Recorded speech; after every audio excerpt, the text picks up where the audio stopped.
Danny May with Every, Kurt Wedgwood from IBM, Kate Mitzelmacher from Blockcelerate, and Nate Whitehill from CryptoSlate. Thank you.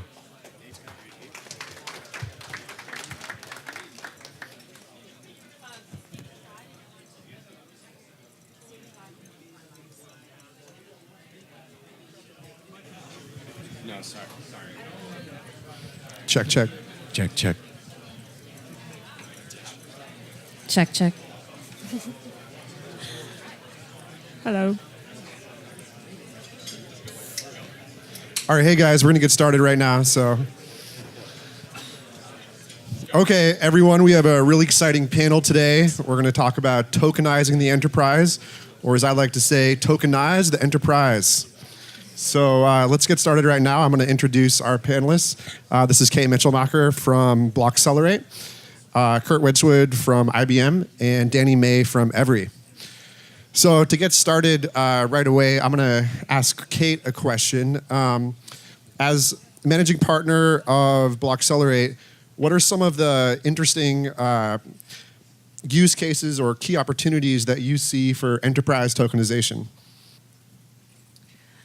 So maybe I just should back up a little bit and tell you what my background is, because that sort of paints the picture in the type of companies I'm interested in, I'm looking for. So before starting Blockcelerate, I spent about 10 years with a company called Gartner. Gartner, for those of you who don't know, is a global market research firm. They have 60,000 enterprise customers all over the world. They've been around for 40 years and basically write unbiased research on top vendors in the space and the top trends. So I've worked with enterprises for the entire amount of time, 10 years. And the interest in blockchain started around 2013, 2014, when actually the government of Honduras engaged us on a project around land titles. They have a massive corruption problem. They thought they can solve it with decentralized database. The technology worked, but the proof of concept didn't go anywhere because people in the government refused to be uncorrupted, as oftentimes happens. So when I started Blockcelerate, obviously I started looking for projects that sort of would help enterprises, fix inefficiencies and cut out the middleman pieces. But then I realized that enterprises are the middlemen themselves. So what is really the incentive for the middleman to cut out himself or herself? If it works, don't fix it, right? So if you have, stream of revenue coming in, if you're Facebook, if you're Amazon, why would you tokenize yourself? So then I started thinking about it. Well, the only reason you would want to tokenize yourself is if you can make more money or if you have no choice. And if you have no choice, that means all of your competition is doing it and your margins are getting cut. So you have to jump on the bandwagon like Facebook is looking at it right now. But in the last quarter, we looked at about 81 companies. And the types of companies now that we're mostly excited about are not the companies that are tokenizing the enterprise, but the companies that are disrupting the enterprise itself. I think Peter mentioned in the previous keynote, what are the chances that publishers are going to disrupt themselves? What are the chances that Facebook is going to disrupt themselves? The chances are it's somebody else coming from the outside who sees the problem and sees the opportunity to align incentives to not sell your data, but let you monetize on your data, actually come and create something new. So you think it's possible that there may be some new startups that are able to disrupt some of the existing centralized business models that we've seen or we all know and use today? So I'll try to be quick because I have a lot of opinions on that one. But I think we need to back up and think about what is an enterprise. An enterprise is a grown-up startup. Why does the enterprise exist? The reason enterprise exists is because the cost of doing business by centralizing operations is more effective and efficient than doing it in a decentralized fashion. And that used to be the case for the last 100 years. But the question is it still the case 100 years from now? I think what blockchain and decentralization has shown is actually the cost of doing business without centralization is potentially lower than with centralization. So when we think about the enterprise, what if there's no enterprise 10 years from now? What if it's just an ecosystem of tokens or an ecosystem of developers and customers and vendors and everybody working together towards the common goal, doing business with lower cost than centralized enterprise? So I'll leave it at that. Very interesting. Thank you. Kurt, could you talk about some of the interesting use cases that you've already seen or successful use cases for enterprise tokenization? Absolutely, and thanks for that lead-in, because I think there's a lot that I'll overlap with right there. First off, I'm from IBM, and IBM One is not a regulatory agency, so in a financial agency. Two, IBM does not stand for internet-based money. And three, we're not launching a blue coin. If we did launch a coin, we'd be launching it probably called Blue. But the opportunities that we see have been more around a cause, right? And I'll give you 3 C's. Probably a cause, complex, and costly. And when we think about people coming together for a common cause, we've been able to help drive tokens for the rainforest, right? We think about the rainforest. We think about how 50% of the rainforest has actually been moved to industrial agriculture. Or if we think about all of the oceans that are filling up with plastic, right? How do we make a cause and make the world better? So one, there's a cause. Two, there's a cost. So with the Amazon or the rainforest deforestation, if we took a look at that and unpack that a little bit, there's this whole green credits for how we're practicing our best business practice. So what we've worked with is we've said, how do we apply the energy credits to a new way? If you let it in its current situation in a centralized environment, it's difficult and it's costly and it's complex. So coming together with a common cause, we can make that better. Plastic bank, if we think about plastic in the ocean, we look at the fact that 80% of what's in the ocean for plastic has come from countries that can't afford recycling, right? They don't have the infrastructure.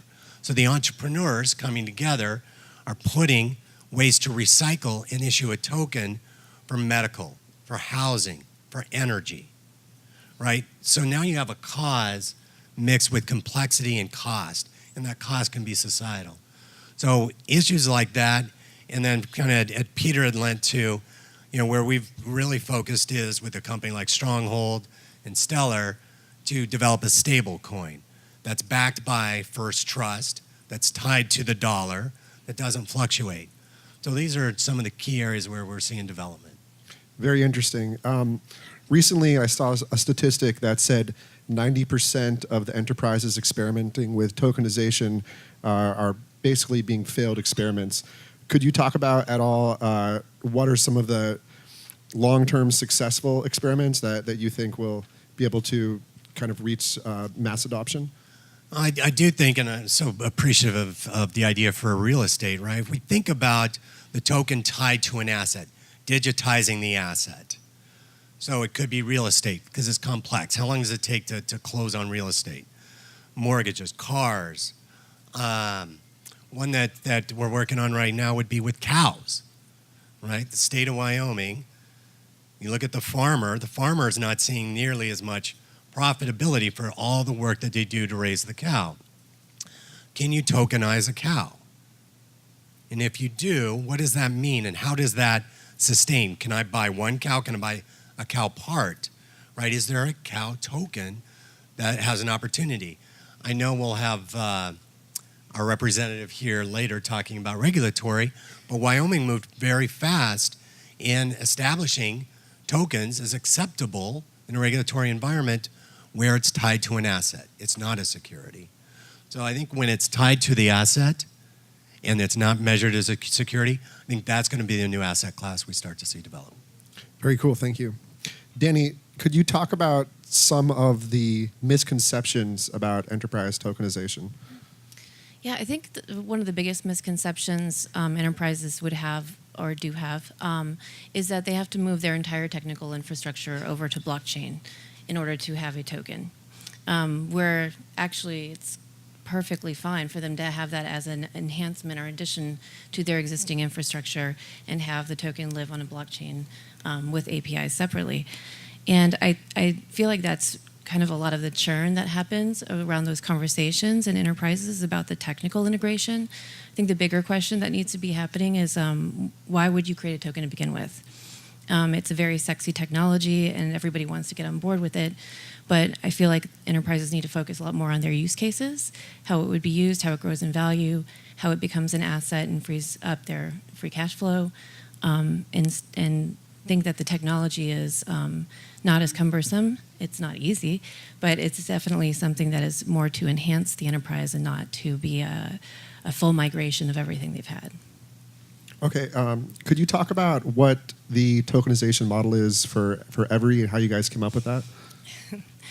Sure. So the tokenization model for Every is it's an exchange between a consumer for their data to the brands directly. Currently, brands, a lot of their business is done in marketplaces where they have no access to that information, and they've lost sense of who their customer is. And rather than paying a lot of money to Ipsos for $1 million of research of who's our customer, if they could just have their customer talk to them directly. And so the way the token works is as an awards program. So we have a gamified wallet that is just called the awards program. And the customer fills out a series of questions. And the brands can also add and decide from another list of bundled questions if they want to go deeper. And for every question that they answer, there's a value. And each of those point values eventually add up to what that token is. And we're growing the value of the token by having those discounts, like 20% off from the Gap, because we've received this data about you and it's helpful. So if the token starts to grow in value because of user data, I think it's just a beautiful example of how decentralization should work. Very interesting. Is there any sort of staking incentivization built into your guys' token model?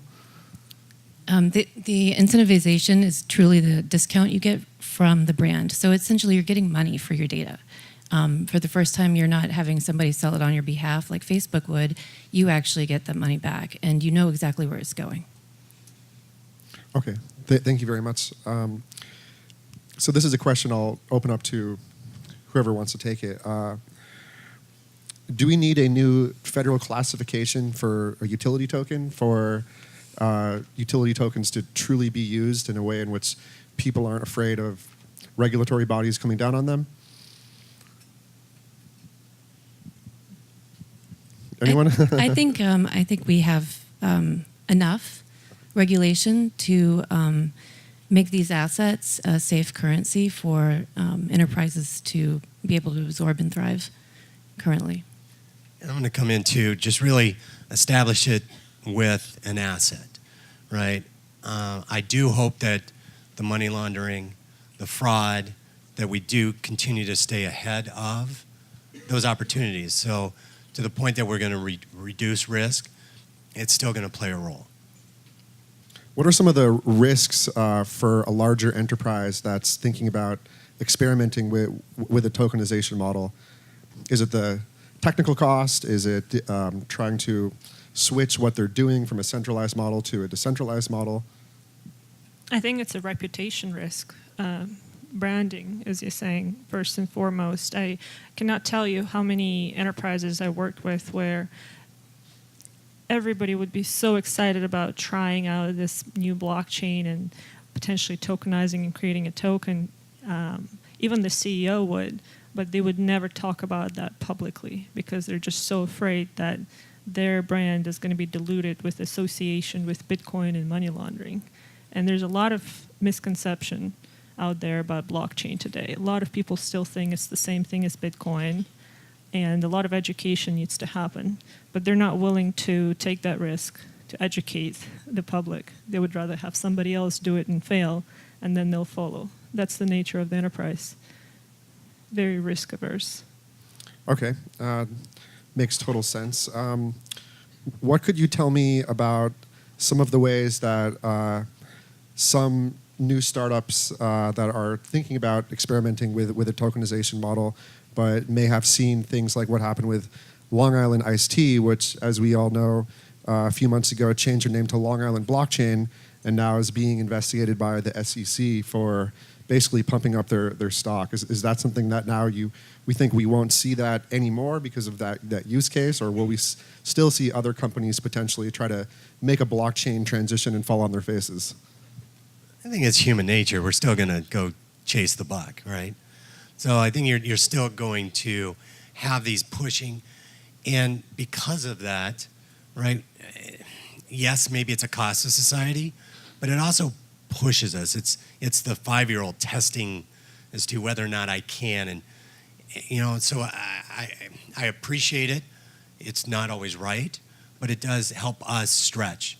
So I have to appreciate what's happening. I think the novelty of that idea is not so new, it's gone. So, if Microsoft were to add Microsoft blockchain, or, I don't know, PepsiCo blockchain, it's not going to boost the stock as much as it was about a year ago. So for that reason alone, I don't think it's going to be as common, but I'm sure it will happen. Yeah, also it seemed like there was some backlash when Kodak came out with their idea for basically creating a proprietary system for being able to track digital photo on the blockchain. So I think it will definitely be interesting to see if other companies in the future do start to experiment or talk about a tokenization model. But given what's happened over the past year, it may seem companies are having more pause about actually doing that. And if you go that route, do you go through and then move it over and have it as its own standalone company that avoids that brand risk, right? Would that be a structure that can say, yes, it's used, but also think about who else is in the ecosystem, right? Who else could have derived value from that token that's tied to an asset, or if it's a token as a security. So their lift and shift, maybe, right? But it's going to take a strong incubation arm inside of the companies that's really could make it happen. But there you have this swell of startups also pushing. So it's a great place to be. I also think it's interesting just to consider if you do have these assets within your company and they're part of your financial ledger and it's property, right? What if you were a company and you could pay for resources and services through your assets rather than your cash flow? And I think that that's a really interesting concept, and I don't see why every CFO wouldn't have somebody on their team researching that. Very interesting stuff. Kurt, could you talk about why IBM chose Stellar as the blockchain to partner with? Yeah, let me also step a little bit back in the fact that, one, we see enterprise blockchain growing, right, at a nice steady rate, but the one that we actually think is going to grow faster, that we're projecting to grow almost double from enterprise blockchain, is around tokenization. So we're calling that out now. For Stellar, long established, the goal with Stellar is to move money faster, right? And that has been about getting the payments. Embarrassingly, I guess, and especially in front of this group, I've just acquired a camper on a truck, and I did it the old school way. I wouldn't do the cashier's check because I didn't want to pay the $20. Instead, I did daily payments on PayPal that still take a week to settle, right? In this situation with Stellar and its capability to process payments quickly, that was one of the key areas, and it's part of their management team. Absolutely. Could you talk at all a little bit about the stablecoin project that you alluded to with Stellar and what role stablecoins will have in tokenization?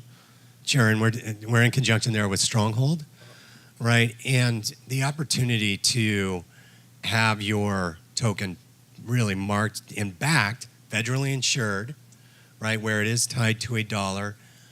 It's not something that you're going to speculate on. You're not going to hedge, right? This is truly a digital currency to trade. Now, does that mean there's going to be a Fedcoin, right? Are we suddenly getting into this and that the dollars can be replaced. No, there are so many reasons why that's not going to happen in the foreseeable future. Thank you. Danny, could you talk about some of the challenges that you guys have experienced kind of building out the tokenization model for, it sounds like, consumers? Yeah, I think one of the challenges that we face is just speed to market. Right now, we're really heads down in our product development, and it iterates every single day. We do have a marketplace also to spend the wallet on, and so we're acquiring brands at a rapid rate as well. And we just want to be the first out there. We know there's a lot of really great retail projects that will be helping consumers keep their data and get rewarded for it. But ours is intrinsically different because we're the only wallet that is also tied to a marketplace. So we really want to be first. Cool, thank you so much. So now we're going to open it up to questions, guys. So Actually, if I may, I'd like to give you an example of what I think is going to be a very successful enterprise blockchain initiative. I don't know if anybody here knows the term Broadridge or ADP that does payroll, but Broadridge is one of the largest global proxy management services in the world for securities. And so they have just patented a blockchain solution for proxy voting, which they are going to be rolling out. What they and other people in that space thought was going to be the customer would be the depository, like Depository Trust Corporation in Canada, CDF. It turns out you have to go to the people that have the problem, which are the portfolio managers and the people who want to vote. So I think that's going to be a very interesting transformation of the way that a very, very complicated type of voting with securities like that. So I'll be watching that very carefully. yeah, that is very interesting. And actually today on CryptoSlate, we had an article about how West Virginia is actually beginning to experiment with some mobile phone voting that's all based on the blockchain too. So, other questions? I'm fairly new in this, and I know this in advance, but you talk about the retail market. What are you seeing for the wholesale or manufacturing? So one thing we've considered is, as we're onboarding brands, is we're looking at those that are private label also. So although we're looking for brands to directly reconnect, and we would be a direct competitor to the Amazon and Nordstroms of the world, Nordstrom private label or Target private label are more than welcome. And I do think that there's room for there to be buys and purchases tokenized directly to the manufacturing facilities, where you can track the the entire supply chain product back. I don't see that as being part of our model, though. Could you go all the way back and tokenize cotton? Would you go back and get to the actual raw material? What do you think? I think certainly you could, absolutely. That's just not our project, but yeah, for sure. I think there's no shortage of usage for how you can tokenize products today. It's limitless. Other questions? In that vein, I was going to ask, where do you think tokenization is going to take us in terms of where the commodities and futures markets are right now? Because those are really the most liquid markets we have, other than cloud currency. And a lot of people have expressed desires, like Wyoming Beach Chain is my one. I'm not the coalition. A lot of people have expressed a desire to tokenize commodities, doing forwards, things of that nature, in a tokenized fashion. Where do you think this is going to go in regulation? I know the commodity regulations are a lot different than the securities regulations, obviously. But where is this going to go in the next couple of years? So maybe I can take this one first. So we're actually making an investment in a company that is sort of operating in that space.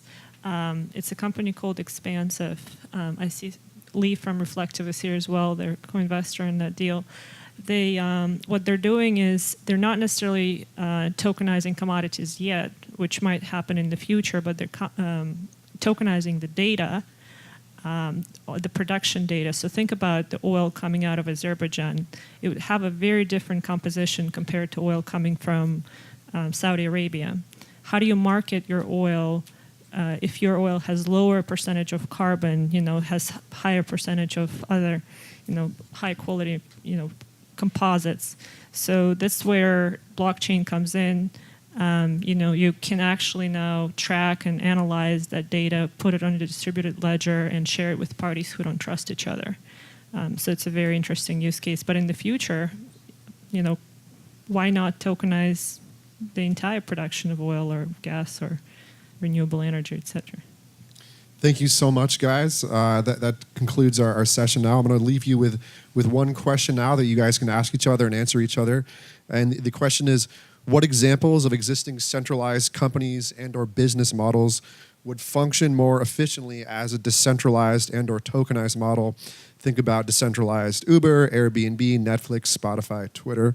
So feel free to ask your colleagues or your neighbors on that. And thank you guys so much. Thank you very much, Kate. Let's give them a round of hand. Kurt and Danny.